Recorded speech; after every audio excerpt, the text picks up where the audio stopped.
문 앞에서 케이크 상자를 들고 서 있었다. 손이 떨렸다. 9시간 동안 눈보라를 뚫고 달려온 길이 헛된 것이 되었다. 안쪽에서 들려오는 신음소리, 익숙한 아내의 목소리가 낯선 남자와 섞여 있었다. 나는 문을 열었다. 그리고 모든 것이 무너졌다. 그날은 민지의 생일이었다. 서울에서 부산까지 고속도로가 눈으로 뒤덮인 밤이었다. 와이퍼가 미친 듯이 움직여도 앞이 제대로 보이지 않았다. 9시간째 운전대를 잡고 있었다. 피로가 뼈를 파고들었지만 민지의 얼굴을 떠올릴 때마다 가속 페달을 밟았다. 그녀가 좋아할 서프라이즈였다. 케이크는 이미 식어 있었지만 내 마음은 뜨거웠다. 우리는 결혼한 지 7년 됐다. 민지는 서울에 있는 회사에서 일하고 나는 부산 공장에서 근무했다. 주말 부부였다. 매주 금요일 밤에 서울로 올라가거나 민지가 내려오거나. 하지만 이번 생일은 특별하게 만들고 싶었다. 그녀가 요즘 피곤해 보였으니까? 오빠, 요즘 일이 많아. 미안해. 그녀의 메시지가 떠올랐다. 이해했다. 나도 바빴으니까. 눈이 세차게 내리는 고속도로에서 라디오를 틀었다. 뉴스에서 폭설 경보가 나왔다. 하지만 멈출 수 없었다. 민지가 기다릴 터였다. 그녀의 아파트에 도착한 건 새벽 3시쯤이었다. 주차장에 차를 세우고 케이크 상자를 들었다. 초를 꽂아둔 딸기 케이크. 그녀가 제일 좋아하는 거? 엘리베이터를 기다리며 거울을 봤다. 눈발이 붙은 코트, 피곤한 얼굴. 하지만 웃었다. 문 앞에 서서 노크를 했다. 대답이 없었다. 이상했다. 민지는 집에 있다고 했다. 열쇠를 꺼내 문을 열었다. 그 순간 세상이 멈췄다. 거실 불이 켜져 있었다. 소파 위에 민지가 있었다. 그녀의 블라우스가 풀어헤쳐져 있고 낯선 남자가 그녀를 안고 있었다. 남자의 손이 민지의 등을 어루만지고 있었다. 그들은 나를 보지 못했다. 너무 열중해 있었다. 내 손에서 케이크 상자가 떨어졌다. 툭 소리가 났다. 민지가 고개를 들었다. 그녀의 눈이 커졌다.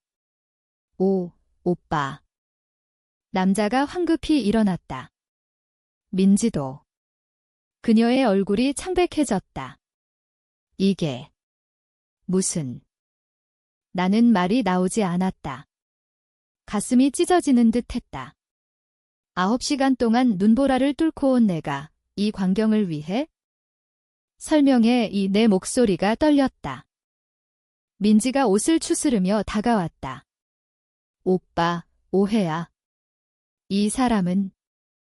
남자가 재킷을 집어 들었다. 그는 민지의 회사 동료였다. 이름은 준혁이었다. 나는 한 번 본 적 있었다. 회사 모임에서. 오해가 아니야. 준혁이 차갑게 말했다. 우린 이미 오래됐어. 민지가 그를 노려봤다. 입 닥쳐. 하지만 이미 늦었다. 모든 게 분명했다. 민지의 목에 키스 마크가 선명했다. 소파에 흩어진 옷까지. 나는 뒤로 물러났다. 문을 잡았다. 생일 축하해, 민지야. 그리고 문을 닫았다. 눈보라가 여전히 내리고 있었다. 차로 돌아와 시동을 걸었다. 어디로 갈지 몰랐다. 그냥 달렸다. 눈물이 앞을 가렸다.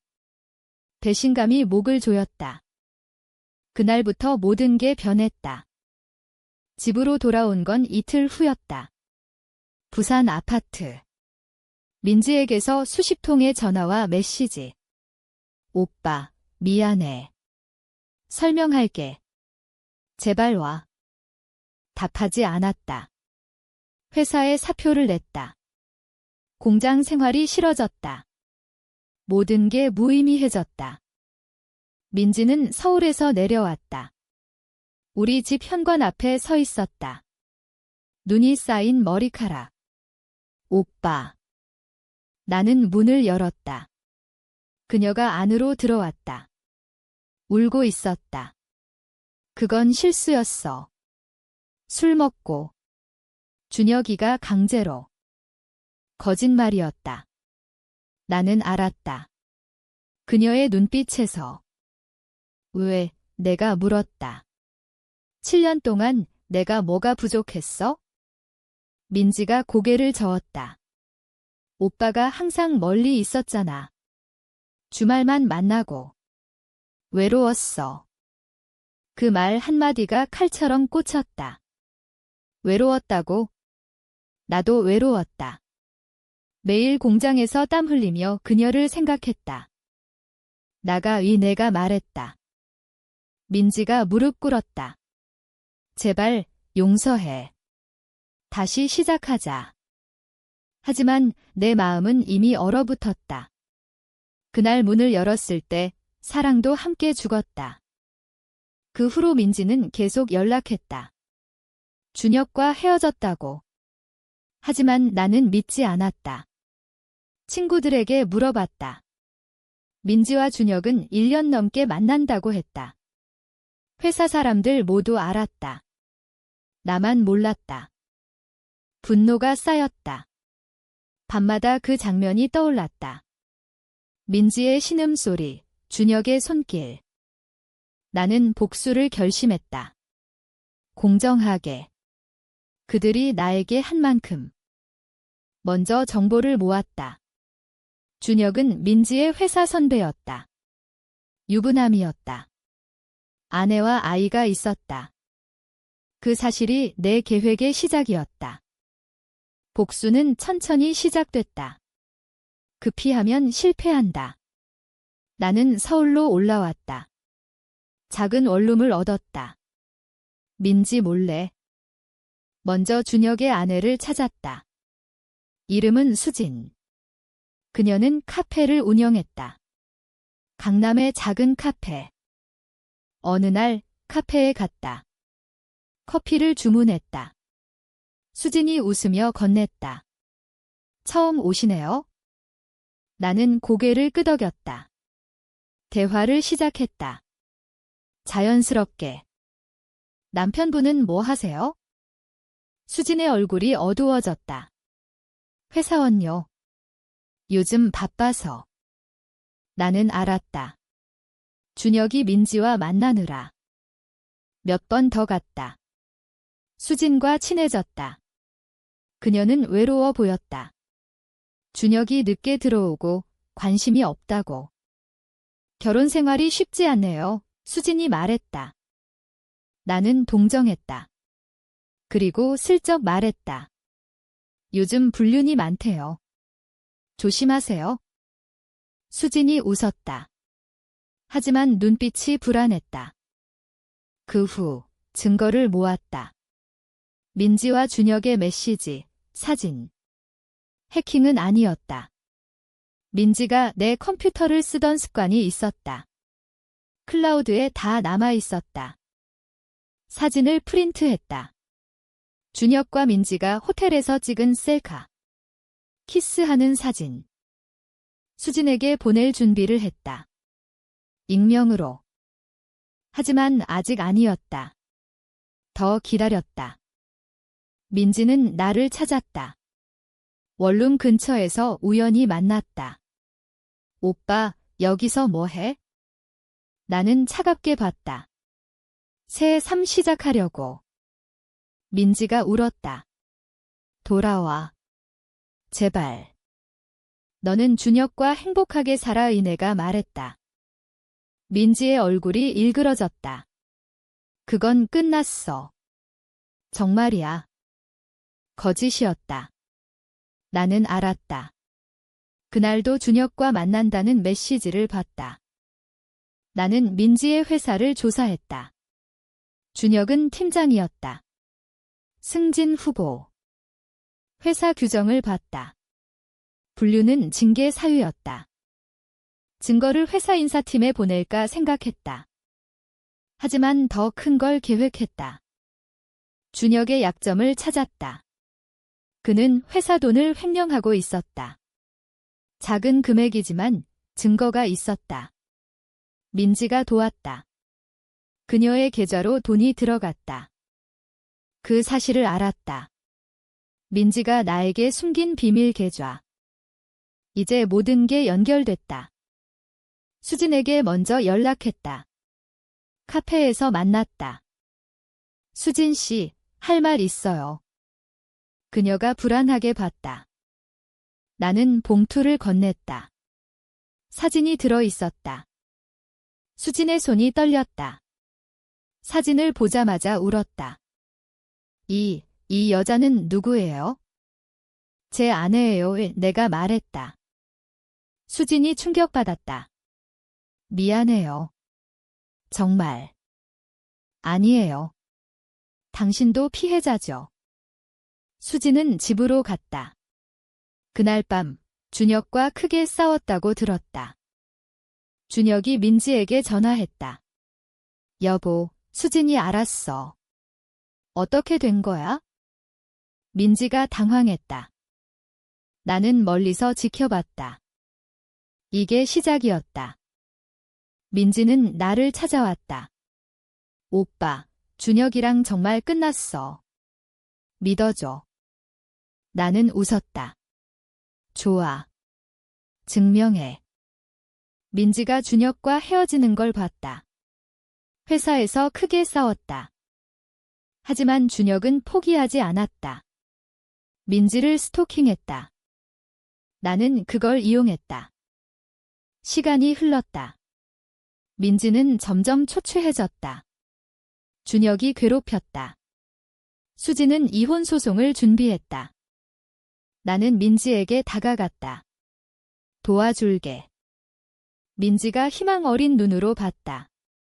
정말. 우리는 다시 만났다.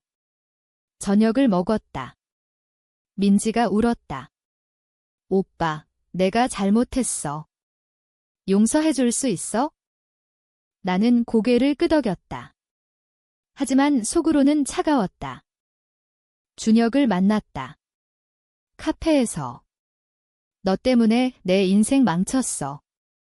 준혁이 웃었다. 내 아내가 먼저 유혹했어? 그 말에 주먹이 올라갔다.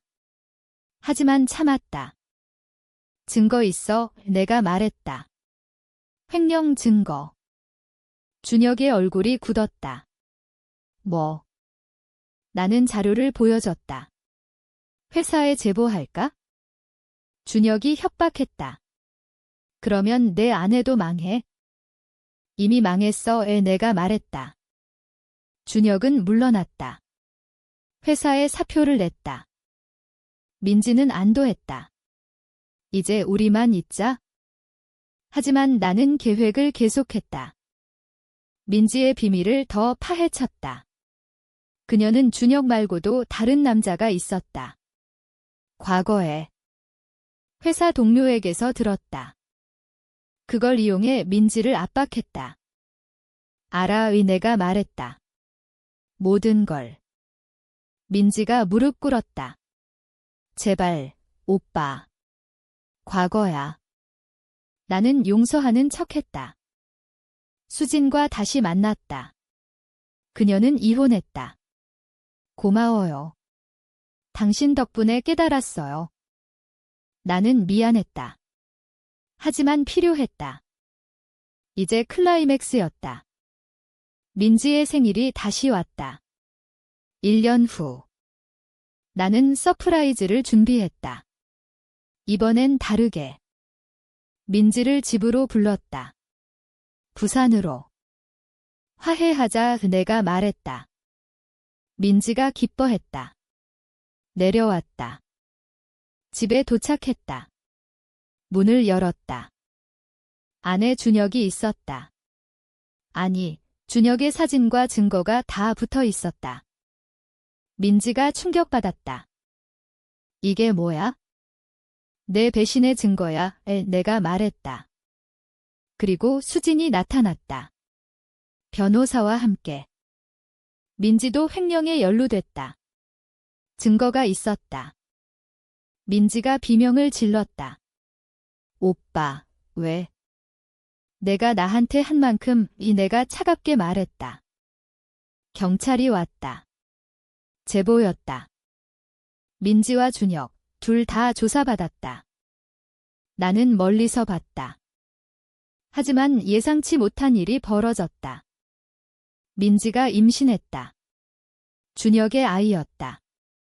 그 사실이 드러났다. 내 복수가 너무 깊었다. 민지의 임신 소식은 모든 걸 뒤집었다. 그녀는 울면서 나를 찾았다. 감옥에서 면회. 오빠, 아이는 무죄야. 나는 차가웠다. 내 잘못이야. 하지만 속으로는 흔들렸다. 7년의 세월이 떠올랐다. 준혁은 이미 파산했다. 회사에서 쫓겨나고 수진에게 재산을 빼앗겼다. 수진은 새 삶을 시작했다. 나에게 감사 인사를 했다. 민지는 유산 위기였다. 스트레스 때문. 나는 병원에 갔다. 민지가 누워 있었다. 왜 이렇게까지 그녀가 속삭였다. 내가 먼저 배신했어. 내가 말했다.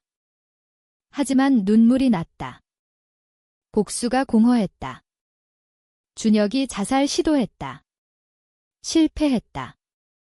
나는 그를 봤다. 병원에서. 미안해. 그가 말했다. 거짓이었다. 나는 떠났다. 서울로 돌아갔다. 새 직장을 찾았다. 민지는 출소 후 아이를 낳았다. 혼자. 나를 찾지 않았다. 나는 그녀를 멀리서 지켜봤다. 후회했다. 복수가 너무 잔인했다. 하지만 되돌릴 수 없었다. 새로운 만남이 있었다. 수진과. 그녀가 위로가 됐다. 당신도 아팠겠어요. 그녀가 말했다. 우리는 천천히 가까워졌다. 민지는 아이와 살았다. 힘들게. 어느 날 민지가 연락했다. 오빠, 만나자. 카페에서 만났다. 민지가 아이를 데려왔다. 귀여운 여자아이. 내 딸이야. 민지가 말했다. 충격이었다. 유전자 검사했다. 내 아이였다. 배신 전에 임신된. 모든 게 뒤집혔다. 민지가 울었다. 숨어서 낳았어. 복수당할까봐. 나는 아이를 안았다. 가슴이 아팠다. 복수가 잘못된 대상이었다. 아이의 이름은 하윤이었다. 1살 내 눈을 닮았다. 민지가 모든 걸 털어놓았다. 준혁과의 관계는 배신 후 시작됐다. 아니, 동시에. 복잡했다. 나는 혼란스러웠다. 수진과 헤어졌다. 미안해서. 민지와 다시 살기 시작했다. 아이 위해. 하지만 신뢰가 깨졌다. 밤마다 싸웠다. 믿을 수 없어. 내가 말했다. 민지가 울었다. 변했어. 정말. 준혁은 해외로 도망갔다. 소식 없었다. 나는 아이를 보며 버텼다. 하윤이 웃을 때 과거가 지워지는 듯 했다. 민지가 노력했다. 상담 받았다. 천천히 치유됐다. 하지만 상처는 남았다. 어느 날 준혁이 돌아왔다. 돈을 빌리러. 나는 그를 만났다. 용서해. 그가 말했다. 나는 주먹을 쥐었다. 하지만 아이 생각에 참았다. 사라져. 내가 말했다. 준혁은 갔다. 민지와 나는 새 아파트를 얻었다. 서울에. 가족처럼 살았다. 하지만 완벽하지 않았다. 민지가 과거를 고백했다. 더 많은 배신. 나는 다시 흔들렸다. 이별을 고려했다. 아이 때문에 못했다. 고민이 깊었다. 심리 상담사를 만났다. 용서가 복수보다 어렵다. 그가 말했다. 나는 노력했다. 시간이 흘렀다. 하윤이 자랐다. 아빠, 부르며. 그 순간 행복했다. 민지도 변했다. 진심으로. 하지만 그림자가 남았다. 어느 겨울, 눈이 내렸다. 민지의 생일. 나는 케이크를 샀다. 집으로 갔다. 문을 열었다. 민지가 하윤과 기다렸다. 웃었다. 생일 축하해. 이번엔 진짜 서프라이즈였다. 눈물이 났다. 과거는 잊을 수 없지만 미래를 선택했다. 세월이 흘렀다. 하윤은 5살이 됐다. 밝은 아이였다. 민지와 나는 결혼 반지를 다시 꼈다. 조용히. 상처는 흉터가 됐다. 아프지만 만지면 느껴지는. 준혁 소식은 들었다. 해외에서 가난하게 산다고. 수지는 재혼했다. 행복하다고. 나는 승진했다. 회사에서. 민지는 프리랜서로 일했다. 집에서 하윤을 보며 가끔 싸웠다. 과거 때문에. 그때 왜 내가 물었다. 민지가 안았다. 미안해. 영원히. 나는 용서했다. 완전히. 어느 날 눈보라가 내렸다. 그날을 떠올렸다. 9시간 운전. 이제 웃으며 말한다. 그날 덕분에 지금이 있어? 민지가 웃었다. 하윤이 물었다. 아빠, 왜 울어? 행복해서 내가 말했다. 가족 사진을 찍었다. 눈 속에서. 배신은 끝났고 복수는 용서로 끝났다. 하지만 그 과정이 우리를 강하게 만들었다. 인생은 그렇게 상처와 치유로 이어진다. 공정한 대가였다. 모두가 지불했다. 그리고 새로 시작했다.